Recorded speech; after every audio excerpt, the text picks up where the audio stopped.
Welcome to this edition of Jawaab TV. We're in Manchester discussing the big issue of caste system, Biradiri, within the United Kingdom. We're going to be delving into the issue of how it affects British, Pakistani, specifically the youth. Is it something which we need to remove from our community? Joining me today is my panel of experts. I'm going to kick straight off with this discussion with Raja Saab. Where has the Biradiri system come from and kind of come into Pakistan, which is an Islamic state?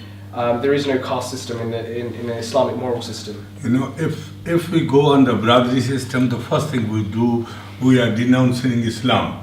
Then we are not Muslim. As Quran is very clear on this, that Allah subhanahu wa ta'ala says that you will be divided into different section or different kabila, so that you are being recognized. So if that is there, anybody who call himself or herself a Muslim, I'm sorry, that's against Islam.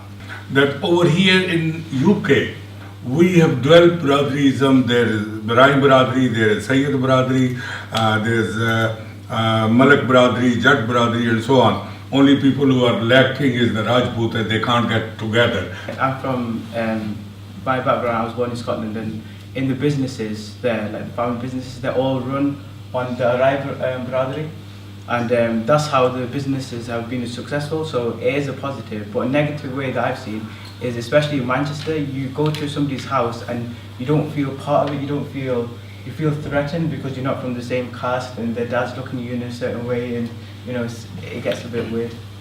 But I probably think that that's because it's the older generation that actually follow this caste system and everything. The second generation, yes, we still have that in the second generation because of the marriages from back home, either the girl or the boy comes to. But I think in the third generation it will start to diminish, you know, and because not everybody is that bothered about who you are from back home kind of thing. But I think where it's still even in the third generation exists is when the parents will get asked for a marriage proposal or something. That's the first question they ask: who are you? You know, and because that's their identity. Okay, and that's where in the third generation it will come across.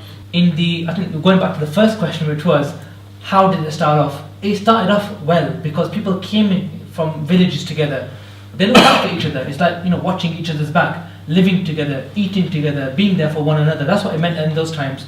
What is then translated to later on is what we got back, from Pakistan, which is a feudalistic mindset, which is end up even killing each other, strangling each other over property, over marriages, over relationships, and it's gone far, far worse. So there is an element of it which can be used positively, where you kind of look after one another.